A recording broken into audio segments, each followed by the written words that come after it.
Muling pumirma ng kontrata bilang brand ambassador ng Ekran Deluxe si Marian Rivera.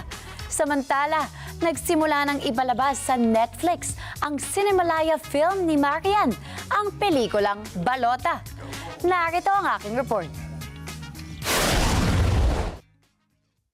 Iba ang ganda ni Marian Rivera sa kanyang short hair at very classy na white outfit sa renewal ng kanyang kontrata kasama si Miss Anne Magkawas para sa Ekran Deluxe Silicone Sunscreen Gel.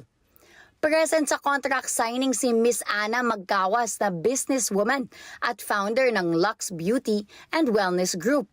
Kasama ang head at CEO ng Triple na si Direk Michael B. Tuviera, ang COO-CFO na si Mr. Jojo O'Connor at ang Head of Operations at Sales na si Miss Jackie L. Cara. Nangyari ang nasabing contract signing sa Makati City. Ibinalita ni Magkawas na umabot na sa 100,000 units ang sale ng kanilang Ekran Deluxe simula nung kunin nilang brand ambassador si Marian. At hindi lang dito sa Pilipinas mabenta ang produkto, kundi maging sa abroad ay may mga distributor sila at mabibili rin ito sa mga Pinoy stores doon. French word for screen. So, ibig sabihin, once na nalagay natin yung ekran sa face natin, siya na yung nag-i-screen sa UVA and UVB. And sabi ko nga, palagi ko sinasabi yan sa mga postings ko, kahit po nasa loob tayo ng bahay, kailangan naka-sunscreen tayo, kailangan gumagamit tayo. Because UV rays, minsan tumatagos din po yan sa mga bintana natin. Galing sa mga gadgets natin, yung blue light. So ayan din ay nakakadagdag din sa premature signs of aging. Siyempre ayaw natin na lumabas kaagad yung mga wrinkles, di ba? Yung mga spots, freckles. So isa sa ekran sa nakakatulong, lalo na kung magbababad kayo sa ilalim ng araw. Ekran ay French word para sa screen dahil may kinalaman nga ito sa sunscreen na nagiging proteksyon laban sa init ng araw at mga liwanag kahit nasa indoor.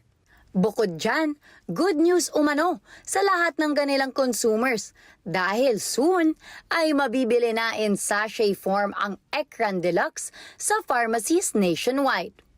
Para naman kay Marian, kasama na talaga sa kanyang daily routine ang paggamit ng produkto. After daw niyang maligo at ihatid sa school ang mga anak nila ni Dingdong Dantes na sina Zia at Sixto, ay nagpapahid siya ng cream na ito sa kanyang muka bago ma-expose sa sikat ng araw. Mahalaga umano ito upang mapangalagaan ang balat laban sa matinding sikat ng araw, lalo na ngayong paparating na summer season. Gusto ko talaga i-share itong aking mga routine every morning. Hindi pwedeng wala talagang ekran. Vision ng ekran na i-share talaga ito, how to take care of. Ayaw kong gawin siya para sa sarili ko lang. Actually, yung mga anak ko kapag nag-beach kami, ako pwedeng umalis ng bahay na hindi ako nag-e-ekran. Sa kabila naman ng kanyang busy schedule, naglalaan din daw ng sapat na oras si Marian sa kanyang pamilya, lalong-lalo na sa kanilang dalawang anak. Yung mga anak mo pumapasok, mas marami na yung time na nasa school sila.